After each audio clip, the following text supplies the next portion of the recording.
I think it's mayhem, total mayhem. Here's an event in Toronto, a fundraiser. I think it was Yara Sachs, Trudeau cabinet minister from Toronto, with Chrystia Freeland, the deputy prime minister. They were having a fundraising event at a fancy restaurant, and they were swarmed, not by thousands, not even by hundreds, but I think by dozens of pro-Hamas activists, some of whom, of course, are foreign nationals who I believe should be deported immediately if they're engaging in hate marches in Canada.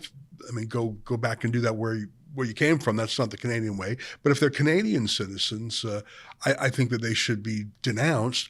That's just my view. But whatever it is, there were dozens of them. Just take a look at that. They were blocking the entrance to people getting in, just like they blocked the entrance when Justin Trudeau and the Italian Prime Minister Giorgia Meloni had a meeting about a week ago, and police were useless. Take a look. TBS, KKK, iOS, you're all the same. TBS, KKK, iOS, you're all the same. Information so I need to get to the restaurant. Excuse me, officer, I'm going to the restaurant. Can I get through here? Can everyone just move to the side? No, man, that's the whole purpose. Just move to the side then. No, just let them through. You guys are okay. Just let them through. We're not okay. No justice, no peace. No, just let them through. Shut it down. We don't get it. Shut it down. Shut it down. We don't get it. Shut it down. The cop, hey guys, can you please move? And of course they don't move.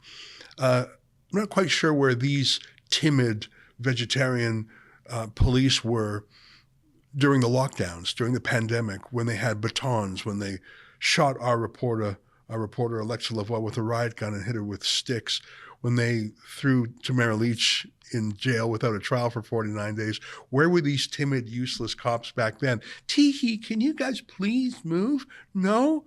Oh, okay. Just absolutely useless. Here's some more footage from it. Here's some old Jewish guy who just wanted to get in, but sorry, no Jews allowed.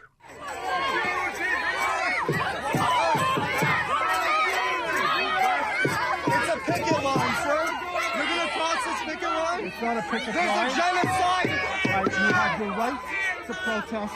I have my right to go in. So I would like to go in if you don't mind. Genocidal monster! You have your right to protest. Genocide! You don't Maybe I believe in what you believe in. Maybe I'm going to say something to them. We're but I making would a like to go in. statement! It's a picket line! It's a picket line! It's a picket line! Here's another guy. I understand this guy's some senior liberal organizer, wanted to get in. They pushed him around, and it sounds like they physically assaulted his wife, too, repelled them from the event. Cops were right there. Of course they didn't do a thing. Take a look. Don't let him in! Don't let him in!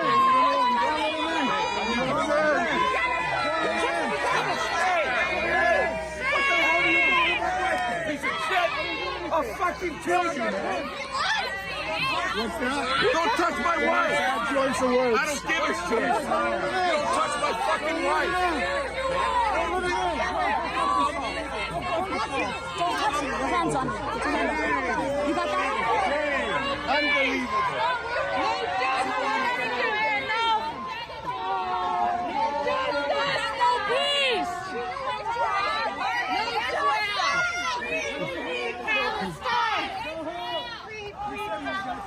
Yeah, so that's Toronto, of course. I'm just surprised the Toronto police didn't bring the protesters hot coffee like they did when the Hamas protesters blocked that bridge in the Jewish community on the 401 highway and Avenue Road. Do you remember this footage? They're literally blocking a road.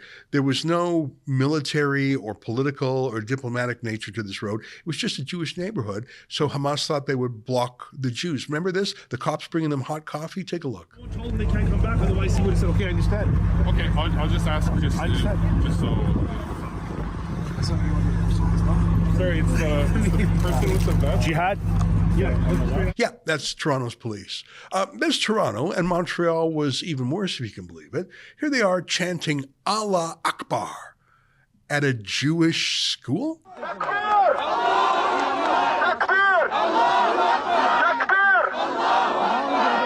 guys. Sure, why not? I mean, Jewish schools and synagogues in Montreal have been shot at and have had Molotov cocktails, attempted fire bombings.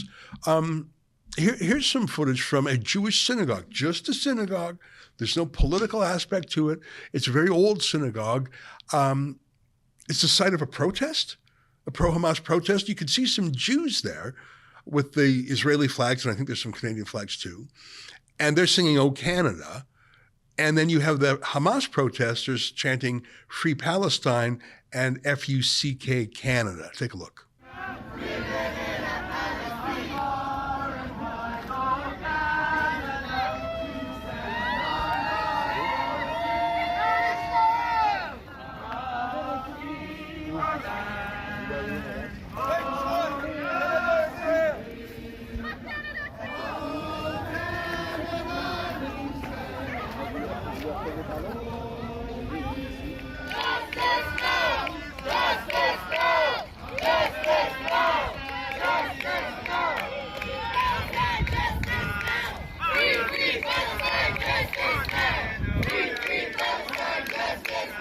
Yeah, and this is organized, of course. This is funded and financed. Who brings a loudspeaker to a house of worship, a Jewish synagogue, a Christian church, a mosque, whatever, to shout insults at them? I mean, don't think for a second that this is just about Israel. It's just raw hatred of Jews. Take a look. Silence on the road!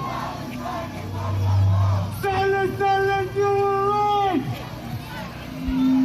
Silence, silence, you were right! Palestinians will return! This continued on from the day into the night. Here's a Jewish community building in Montreal. Every single doorway was blocked. Again, not to a restaurant with a political fundraiser, but just the Jewish community. That's been going on for days, but really it's been going on for weeks and months. Now, one Jewish lawyer from a Jewish law firm went to court and managed to get a restraining order. And here's some Jewish guy on Twitter cheering about it. Okay, listen, congratulations. You managed to get a judge to sign a piece of paper saying don't. It's just a piece of paper. We have other things in Canada that apparently are just a piece of paper, like our criminal code or city bylaws. And if the police or prosecutors or judges won't enforce them, they're just a piece of paper. And that's what's happening. You have a two-tier justice system, more and more evident. The same laws, the same criminal code is in effect for the truckers and for anti-vaccine mandate protesters as for these pro-Hamas protesters. And yet the law, which is on paper, is applied how the politicians want it applied.